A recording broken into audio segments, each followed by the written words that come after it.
Assalamualaikum sobat sekalian. Tema kali ini adalah cara menghitung rating ampere kabel arus arah atau DC. Sistem DC kebanyakan tegangan rendah dan tidak bisa dinaikkan tegangannya secara langsung dengan trafo, sehingga untuk transfer daya yang besar diperlukan kabel yang besar, ya, karena arusnya pun besar. Ya. Kabel arus arah. Kabel arus arah banyak digunakan untuk pemakaian instalasi solar panel pada PLTS, motor DC, peralatan elektronik, dan sebagainya. Ada dua jenis material konduktor dari kabel DC, yaitu tembaga dan aluminium. Rumus dari sistem DC atau arus arah ya, sederhana sekali, yaitu P sama dengan I kali V. P itu adalah daya dalam satuan watt, I arus dalam satuan ampere, V tegangan dalam satuan volt. Kalau dalam sistem AC kita mengenal power factor, tapi kalau dalam sistem DC kita tidak mengenal power factor, jadi murni ya, seperti beban resistif. Sekarang kita lihat tabel dari kabel DC.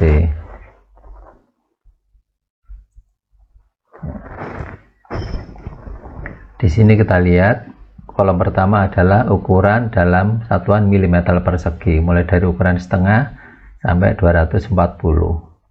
Kemudian konduktor kontraction ini jumlah wire-nya atau jumlah serabutnya, jumlah kabel yang dipilin itu tiap milimeter. Kemudian kolom yang ketiga diameter dalam milimeter, konduktor diameter.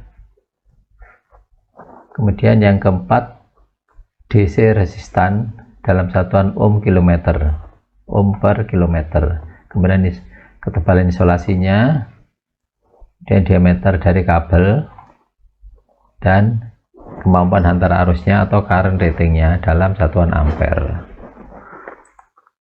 Nah, kita coba untuk menghitung ya. Di sini kita ambil contoh kabel dari sumber baterai dengan tegangan 24 volt.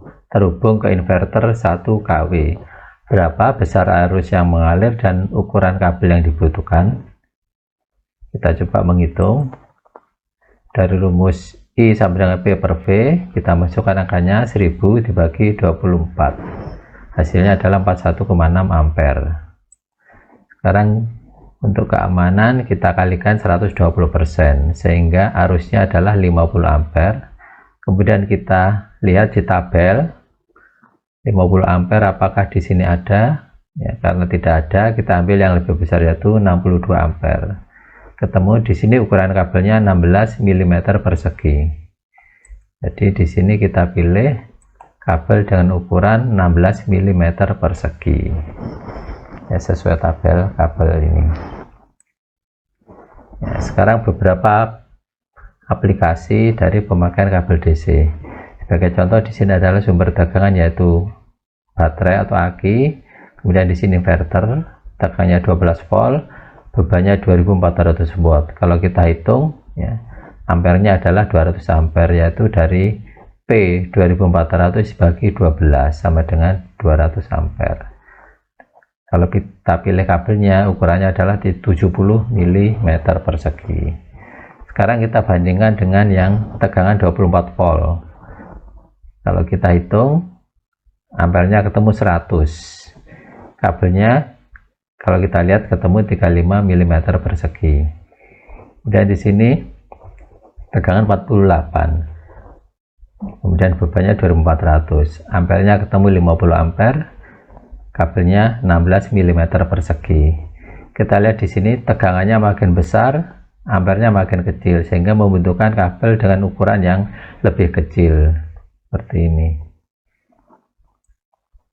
Sekarang aplikasi yang lain, ini adalah contoh busbar pada pengkabelan DC untuk sistem listrik tenaga surya. Di sini baterai atau akinya, kemudian kabel DC-nya, di sini adalah busbar, kemudian masuk ke beberapa inverter seperti ini.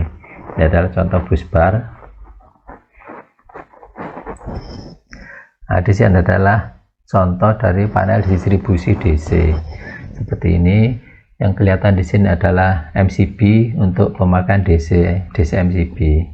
Kemudian di sebelah kanan adalah bus bar, kemudian kabel-kabel, kemudian di sini fuse atau sekringnya, semuanya adalah sistemnya DC.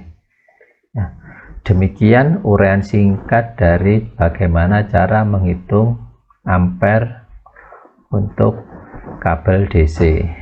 Semoga bermanfaat. Terima kasih. Assalamualaikum warahmatullahi wabarakatuh.